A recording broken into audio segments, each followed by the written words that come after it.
My name is Steve Kutcher, and I'm the Spider-Man behind Spider-Man. Part of my job was tracking down spiders. There was a good month or two of actual making phone calls. I was calling everybody I knew who was in the spider business where I thought I would have a reasonable chance to get spiders. And it wasn't just getting spiders. What I had to be able to do was get duplicate spiders when I needed them on cue. So if somebody said, oh, I've got 3 spiders, well, that's no good. I said, could you get some more? Well, maybe. That's no good. So I had to be able to go to somebody who could say, oh, I've got 20 spiders and I can get you 20 more if you need them anytime. And I actually had to get permits, USDA permits, state permits, to import spiders from New Zealand for the movie. And that was a big deal. And you don't do that overnight. A lot of people say, oh, I'll go out in my backyard and get some spiders. I've got lots of them.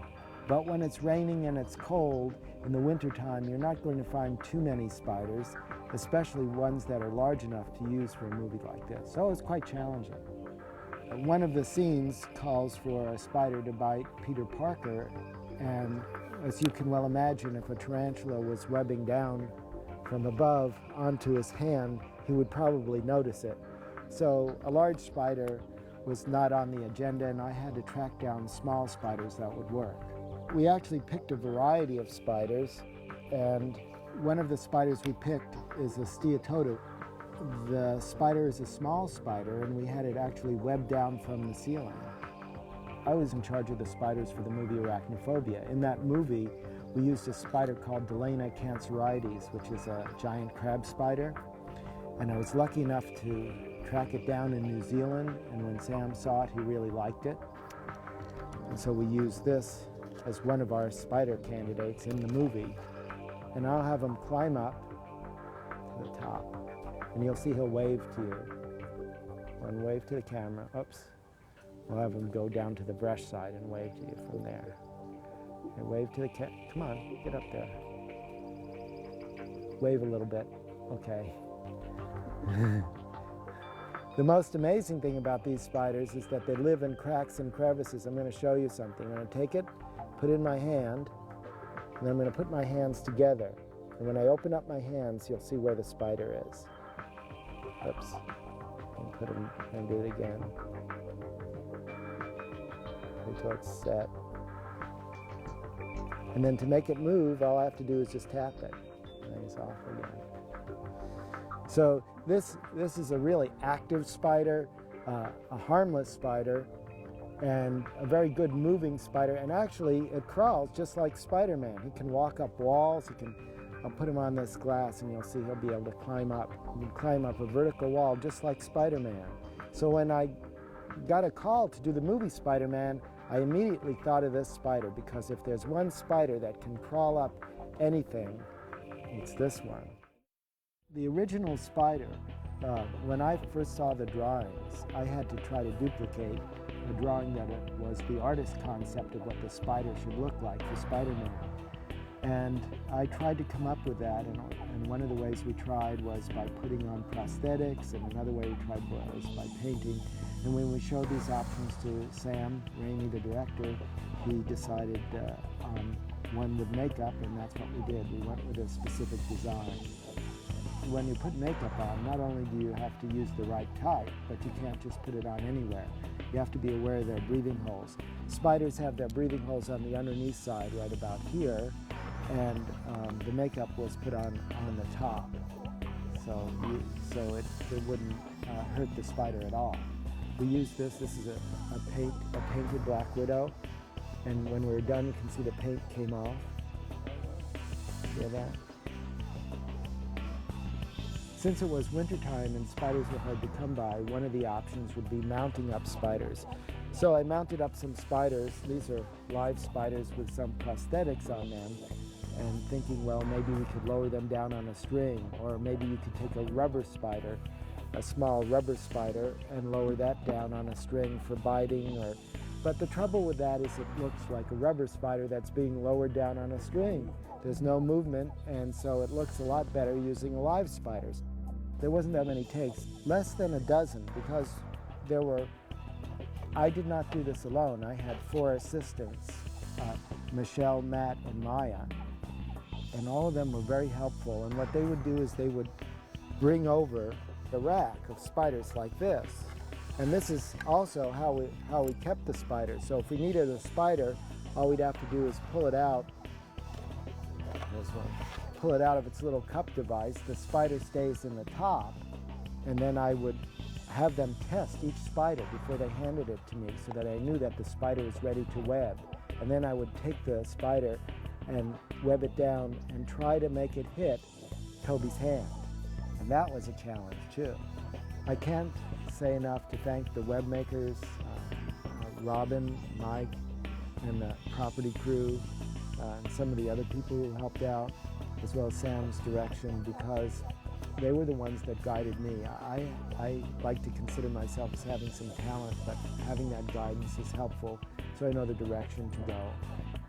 Sometimes they made it a little challenging, but I tried to give them options so that they could choose the best spiders. Toby was fun to work with. I had to reassure him about spiders, especially when the spider came down on his hand. He was a little nervous about that. I always tell people exactly what's going to happen, what the risks are, and he went for it, and it turned out fine. The lady who played the tour guide in the genetics lab came to me a number of times to ask for the proper pronunciation for spiders, the names of the spiders, and some information about spiders. So it was helpful for me to be there just to answer those kinds of questions. And if anyone else had a question as to something about a spider, it was also good for me to be there for that. So it's really important. It's a good idea to have a consultant. And when you have a movie about Spider-Man, it's a good idea to have somebody who's a spider expert on the movie. And I like to tell people I'm the Spider-Man behind Spider-Man. Well, in this version of Spider-Man, it takes place in a genetics lab where they actually take different species of spiders and they remove their DNA and combine and make a new super spider that has a lot of these traits. That spider gets loose in the genetics lab, and unfortunately, or fortunately, Peter Parker gets bitten by it.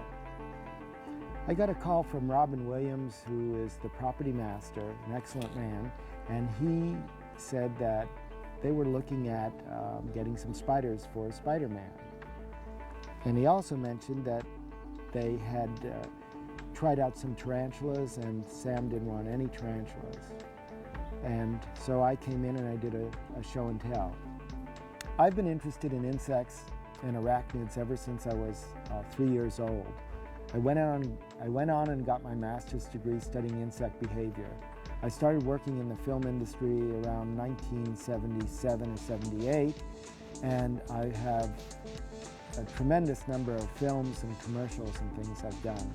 Some of the things I've done have been to release 1,000 butterflies at a wedding, to have 6,000 beetles come out of a man's chest, to make a spider crawl into a slipper from 4 feet away in one try, to make a cockroach run across the floor for a foot and then flip over on its back. So these are the kinds of specialties I have. So when Spider-Man called, I was really excited. I said, this is a movie I should be doing.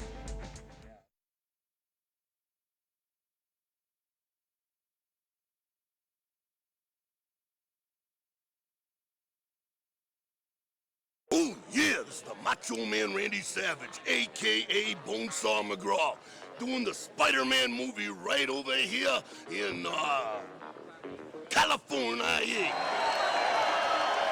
Bone Saw McGraw, the toughest guy that ever lived, and everybody's got confidence in me because they put up money, and I back it up because we don't have to pay anybody $3,000 because I beat up everybody, you know the deal? Until they get this unknown guy. There's always one person that ruins the party, and we got this guy called Spider-Man. Beat him up, knock him out. Sam Rainey taught me so much. It's unbelievable, man. Just follow him around. Everybody knows he knows the deal, you know what I mean? And we just kind of like, have blind faith. You know, it's just the opposite of wrestling. They send you out there on your own. It's kind of live at 5, but over here, he's got that POV. I've learned some 3 letters to put together now. You know what I mean? I'll be directing pretty soon, I think. You know, I don't know. These guys know what they're doing. Columbia Pictures, and it's pretty sweet. I'm just glad to be a part of it. Come on! Get me over here! not acting. I'm actually trying to beat these guys. You know, I'm into my own thing. I guess that makes me a good actor when you get into the role. You know, I woke up this morning and somebody said, "Hey, Randy, how you doing?" I said, "Hey, Bone Saw, how you doing?" You know what I mean? So I'm into the character. You know what I mean? If that's a good thing, that's cool. If it's an ego problem that I have, then that's bad. Bone Saw.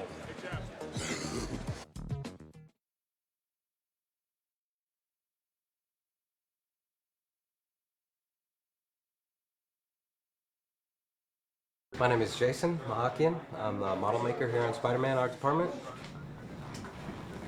I'm having a great time here just because there's a lot of work to be done, a lot of models to be made. We make models for several reasons. Generally for us in the art department, this is where we design and develop our sets or main props. And it helps us flesh out design and flesh out our concepts, which are then presented to the directors and the producers for discussion. What happens most frequently is that we'll have illustrators doing sort of keyframes or big glorious paintings of like main shots of the movie. It's then discussed with the art director and the production designer as far as what the action requires, what kind of a set we need, what it should look like. And then I'll take a lot of the set designer's drawings and then build models from those. All the departments want to look at the models so that they can have an idea of what they're getting into before they actually get on the set. That's one of the things I like about this job, is that it's very sculptural, and I have to sort of use anything that will convey the message of what we're trying to get across in the set.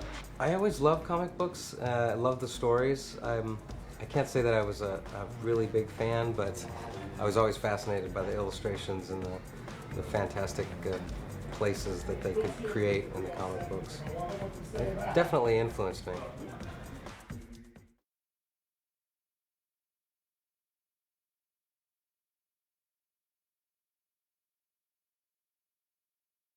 I'm Neil Spisak. I'm the production designer.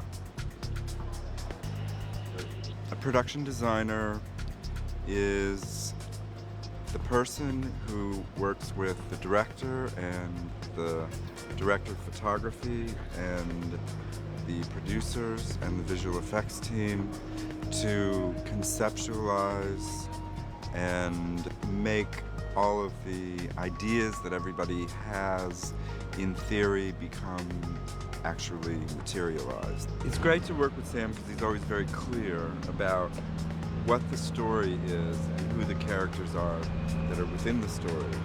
And he's always very receptive to hearing what you might have to say and what might help him get to where he's going. Sam is a Spidey fan from way, way back, and his interest was extremely infectious. And it was sort of a bizarre road getting introduced to Spider-Man, actually. I mean, I knew Spider-Man from the TV series and from cartoons, but I had never really read comic books. And it was an interesting journey learning about, who Spider-Man is and how he's portrayed in the comic books. Once you conceptualize what the film is about and how the film needs to look and what locations scenes actually take place in, then the execution process is a puzzle that you kind of work out piece by piece. How do you retain the control that a filmmaker needs to tell a story? Well, obviously the best place is on a soundstage. But the reality is that you can't just go into New York City and shoot anywhere you want to. So a lot of times, you bring it back and you make it work because it's the only way you can retain control and get the shots you want to tell the story. One of the design elements that I tried to incorporate into the film as a whole is a slightly overscaled and somewhat classical architecture, building tops and places that you normally aren't on buildings, closer to the upper architecture of the buildings of New York. So the idea that this balcony is further up in the building rather than being down in the street, and the idea that you have an overview made it all the easier to incorporate the Goblin on his glider, above the city and the fact that Spidey could swing in from the upper parts of the city as opposed to being in on the street. Although it's an action film and an adventure film and a fantasy film, all of those parts of this movie work because the basis for the whole story is very human. And I think it makes it all the more interesting and all the better that you believe, you know, Spider-Man can be a part of our world.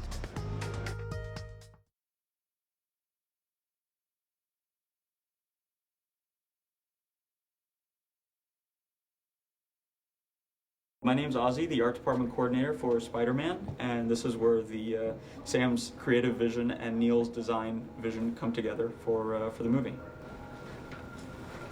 A lot of the portions of New York have been very meticulously kind of studied and looked for by Neil and by Sam and our location scouts, and a lot of them are being designed primarily from scratch, but with a lot of inspiration from the New York architecture that's there now. I think too is like because we see Spider-Man up against like buildings and like an architectural element that you'd see from the street would be really small, but when Spider-Man is up against it, all of a sudden it's like a huge detail. So you get to see kind of architecture in a way that you would normally see from the street.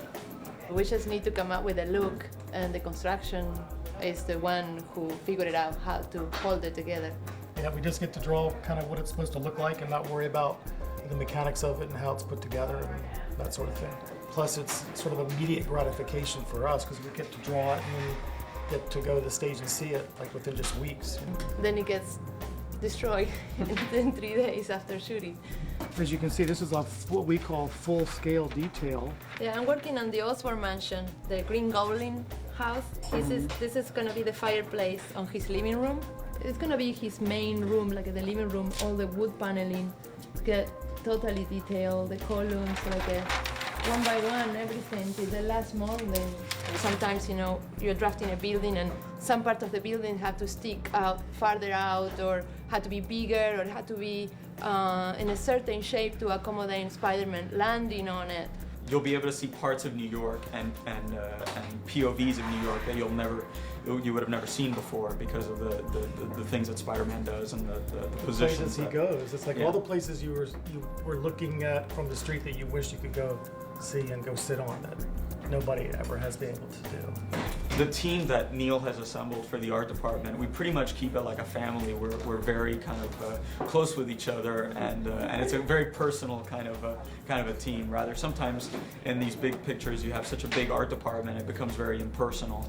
And I think we've been able to maintain great communication between the departments. Sure. Yes, we've had a lot of fun.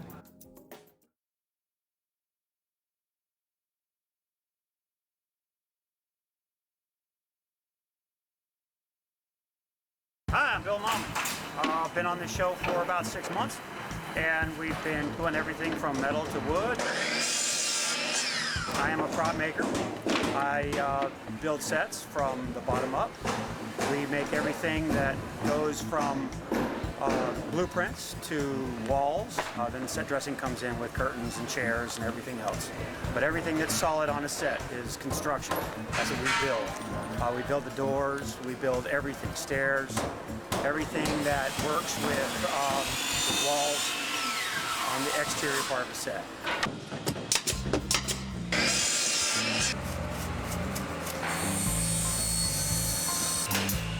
What I like about this one is next door we built this great big section of a skyscraper. We built the middle section, and it's really nice. We started out with a metal deck that's 20 feet in the air, and then we went 65 feet in the air above that, and another 20 feet above that for all special effects. We get to do a whole bunch of stuff with a lot of different people. Working with plasterers, working with special effects guys, a lot of metal. It's really fun. You do a whole bunch of fun stuff. It's really cool. It's very finite. The art director and the designer that I've worked with before, they're very finite guys. They really see it. They can pick it out. So all our details, all the structure that we're doing, we're copying from New York. So they have to get a shot in New York, and then we have to make sure on the soundstage it's the same shot. We're building stuff that we don't get a chance to build. I mean, I've been to New York once, and I'm building it. So it's a really cool way of looking at a different way of doing it. I spent, on the set that was up here before this one, I spent 2 months on it, and it was down in 4 days. And that's, it's part of the game, but it is, you see all your sweat go, they come take the picture, and then it's gone. I like to watch it, and when we see it and it's playing, you go, oh, I did that, or oh, yeah, I was there with that, and that's fun.